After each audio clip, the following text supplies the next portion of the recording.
Good afternoon. I'm David Myers, and I will be your instructor for bioethical issues in sociology.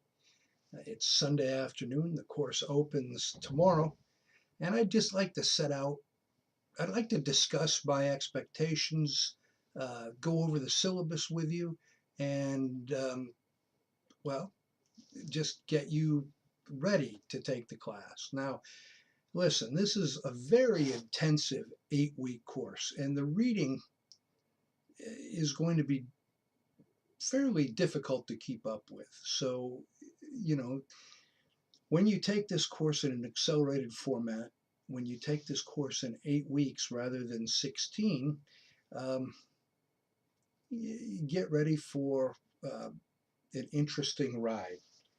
Your textbook is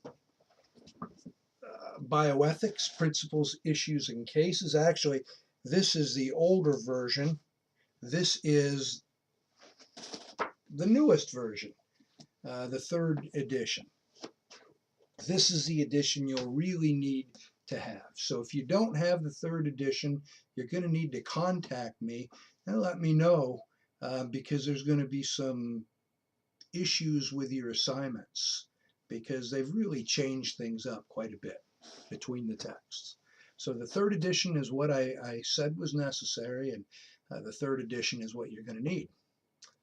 Now, the syllabus you should have opened and have in front of you, but it lists some of the boilerplate stuff like, Northwest Technical College. It gives the address and the course number, philosophy 2210 40, spring semester, the second 8 weeks, March 12th through May 8th. And then it lists my information. Including my cell phone number. And listen, you should call that number if you have questions. Call it before you fall behind. I take texts if you don't want to chat. So you can text, you can call, you can email, but by all means, the rare times that students will actually call me, they'll say something silly like, "Oh, I'm sorry to bother you. I have a job because you students are taking this course. Thank you. And my time is your time." That being said, I'm an older man. I go to bed at 9. I get up at 5:30, but I go to bed at 9. And so try to keep your questions before 9 o'clock. And on Sunday, I won't answer phone calls or texts from 9 o'clock until 1 o'clock because my regular job, I'm a minister and I'm usually in the pulpit during that time. Other than that, my time is yours. So call, text, or email. That's another thing, email. You need to check your email several times a day. Um, what I don't want to hear later is that I sent out an important email saying, "Hey, um, I've extended the hours for the test," and you say, "Whoa, I didn't get it." You got it. I send them out. I have records that they've gone out. Um, and generally, when someone says they didn't get it, that means they didn't check their email. You're responsible to do that. You need to do it several times a day if possible. So, we have a course description. This course is an introduction to bioethical issues that arise in the contemporary practice of healthcare and which are central to understanding healthcare in contemporary society. In addition to developing a basic understanding of standard moral theories, issues that arise within American culture for patients, for providers, and planners of healthcare are examined. Examples of such issues include, but aren't limited to, abortion, euthanasia, patient rights, informed consent, healthcare distribution and reform, genetic testing, research, cloning. So we cover a very wide variety of topics. So I'm not going to go over measurable course outcomes. You'll need to be able to pass your exams. Critical thinking, you can read that. Competencies, But what's really important is methods to assess competence. What that means is these are the things that make up your grades. One, required reading. Two, objective examinations. Three, case studies slash exercises, cases for evaluation. And four, discussion boards. Now, case studies, exercises, this is crucial. I no longer require that you write a term paper for this class. I used to, but now I have you write 3 case studies, and you need to write these case studies in clear, concise English, no texting language or anything else. The grammar should be close. I mean, I'm not a grammar Nazi. I'm not going to go through the paper and fail you but recently, some of the papers that I've been receiving, the grammar's so bad that I'm not even able to tell what the student is trying to say. And so you're going to need to have your grammar somewhat squared away. But we'll talk more about that in a few minutes. Required course materials, you'll need the 3rd edition of Vaughan's Bioethics. So assignments. Now let's talk about the discussion boards. 30% of your grade. Each student will begin at least 2 threads, original postings, for each section. By the way, the course is 3 sections. And you'll respond to at least 4 other threads per section.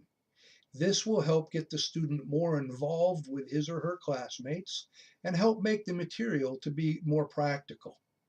The postings must be thoughtful and detailed. You can't make a one sentence posting that says, I totally agree with you. Those won't get you the points. They won't count towards the required number of postings. Now you need to make these posts and have them completed by the end of each exam cycle. Additionally, you're going to need to read the postings that your classmates make. Now, I have 2 different sections under discussions. One is for attendance, which means each week you'll make a posting in the appropriate attendance section saying present. If you don't do that, especially during week 1, I will drop you from the course.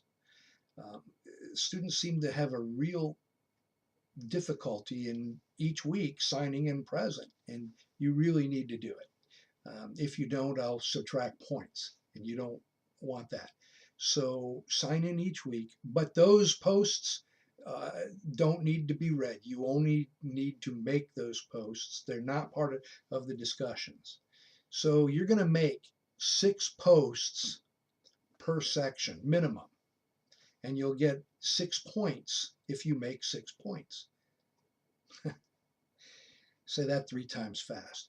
What I meant to say was you'll get up to 6 points if you make the appropriate 6 posts. If you make 0 posts, you'll get 0 points.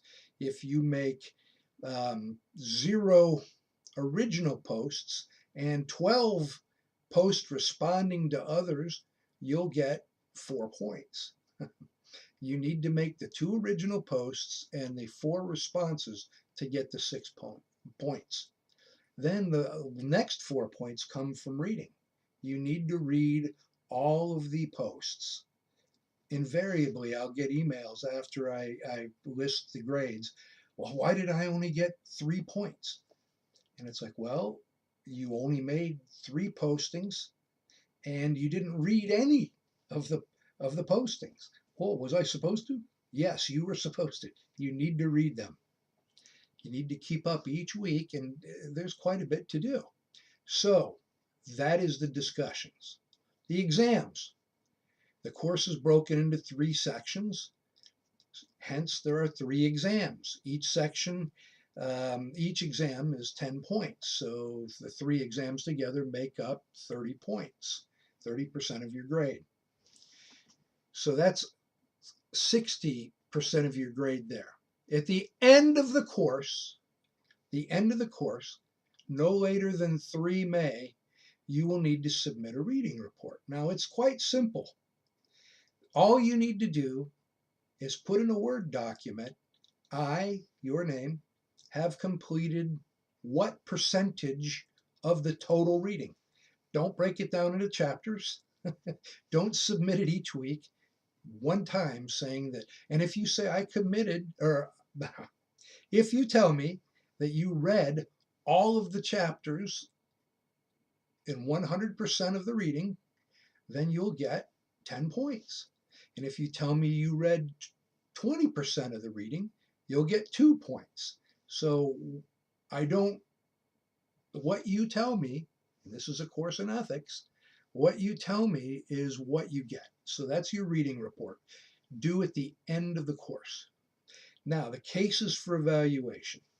This is right from the syllabus. In the table listed below, the student will find assignments given for each chapter.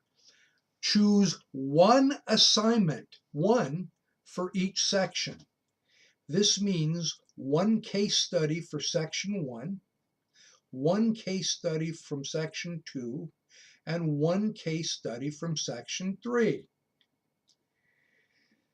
So that's 3 case studies that you need to do. You need to put quite a bit of effort into these case studies.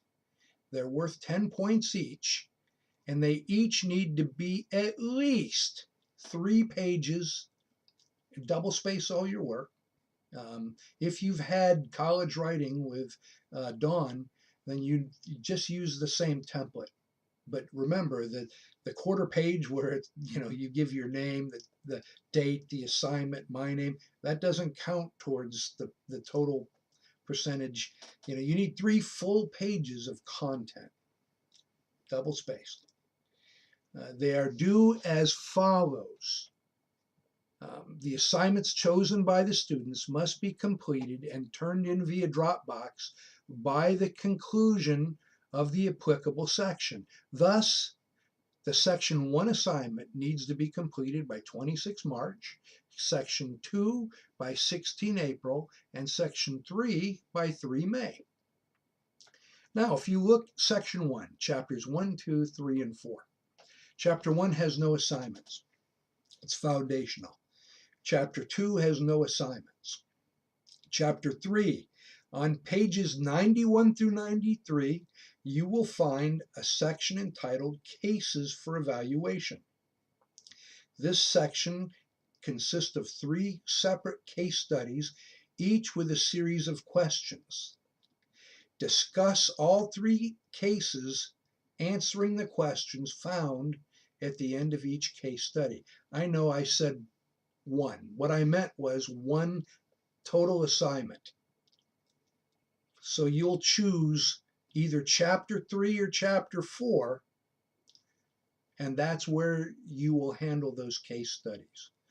You'll need at least 1 page of content for each of the case studies. You'll probably need 4 or 5 pages, but that's going to be up to you.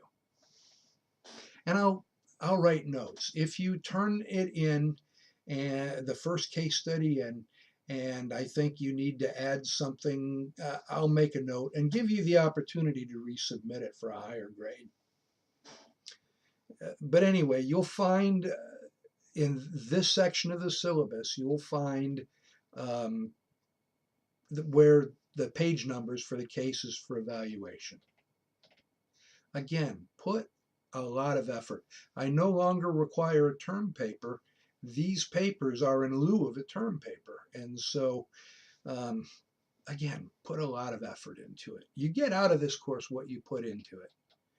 Grades, A, B, C, D, or F. This isn't a nursing course, so you can get a C and even a D and still move forward. Course schedule, 19 through 26 March, you'll have exam 1 covering chapters 1 through 4. 9 through 16 April, you will have exam 2 covering chapters 5 through 8. And 30 April through 3 May, you'll have exam 3 covering chapters 9 through 11. You have a week for the first two exams, a full week. They open on a Sunday night at midnight and they close the next Monday, not the day after, but 7 days after at midnight. You don't need a proctor. Take these exams at your leisure. Don't wait until 30 minutes before the exam closes and then tell me, I couldn't get it done. You've got plenty of time, um, but take it at your leisure.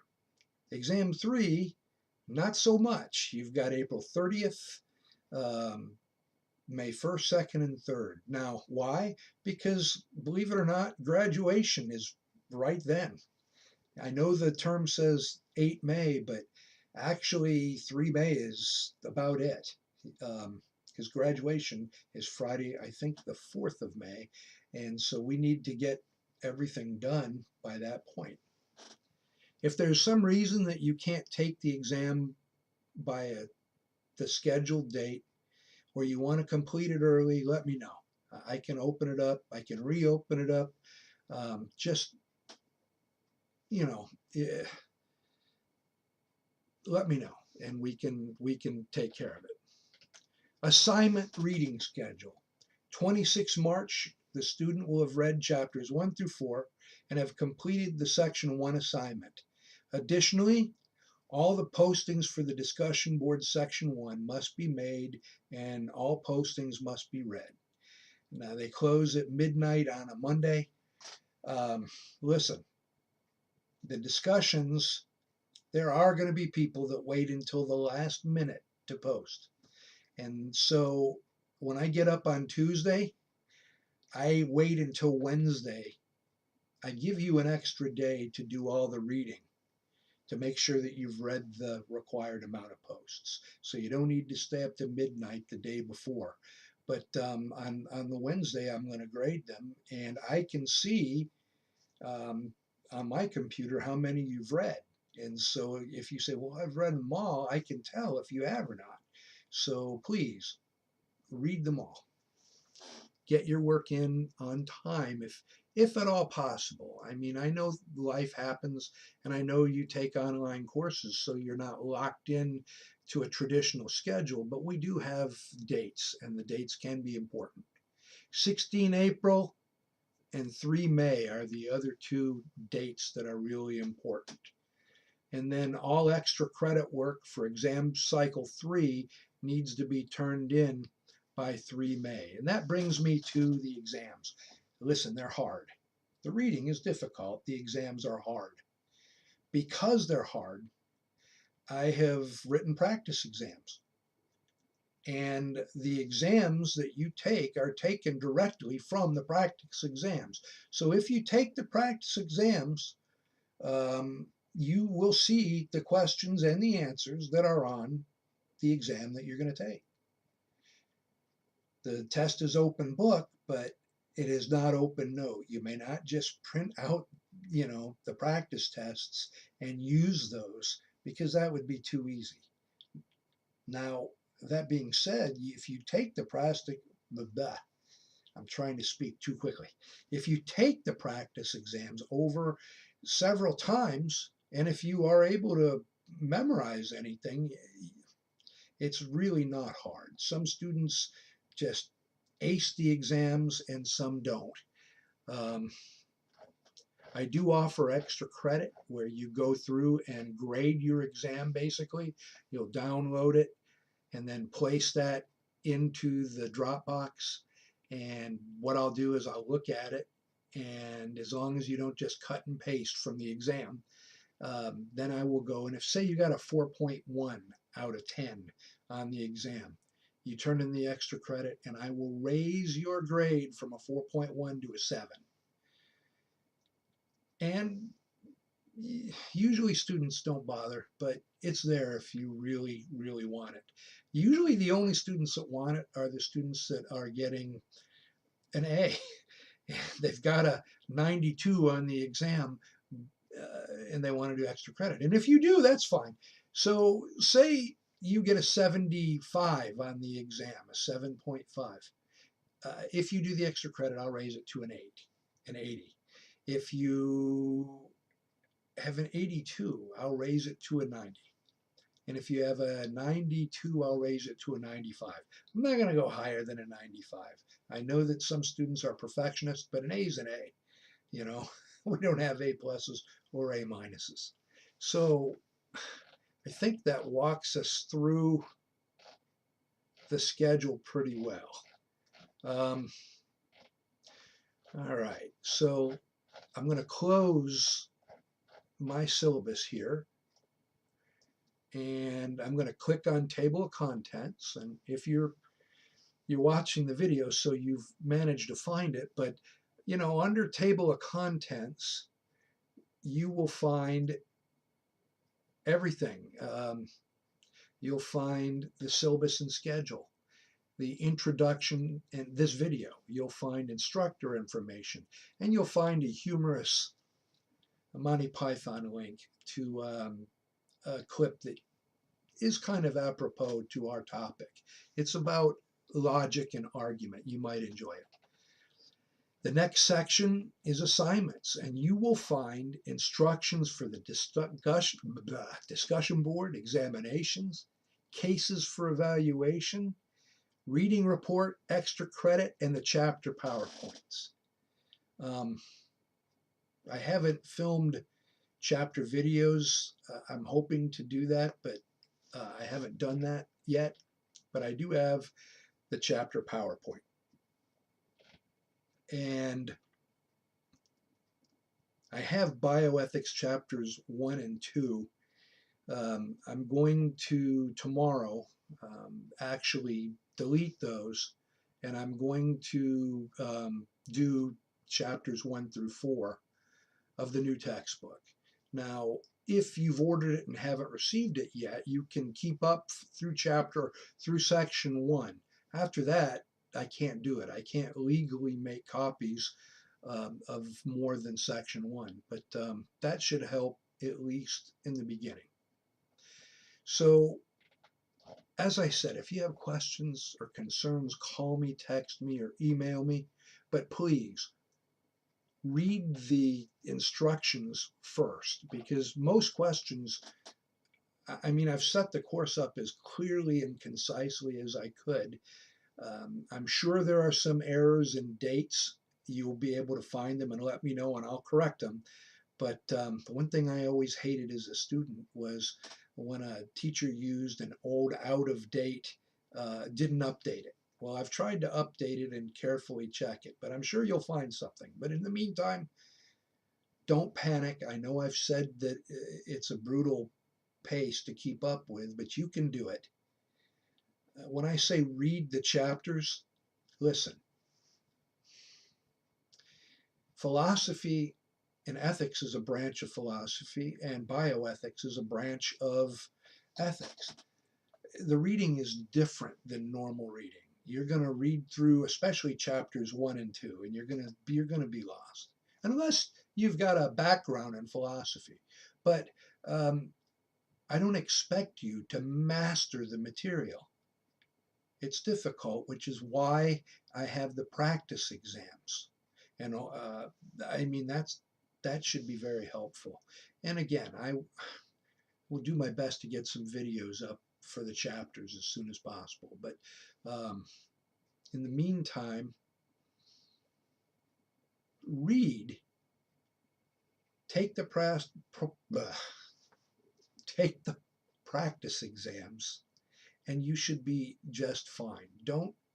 I don't expect you to master it. Many times students will tell me in the reading report, well, I don't know if I should count it as reading. I read it, but I didn't understand everything.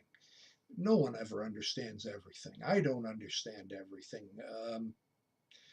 Goodness, I wish I did. But that life is a process of growing and learning. Every day you'll learn something new. You won't have to master this material. Just try. All right, again, call me if you have questions or concerns, and have a wonderful, wonderful, wonderful semester. Bye-bye.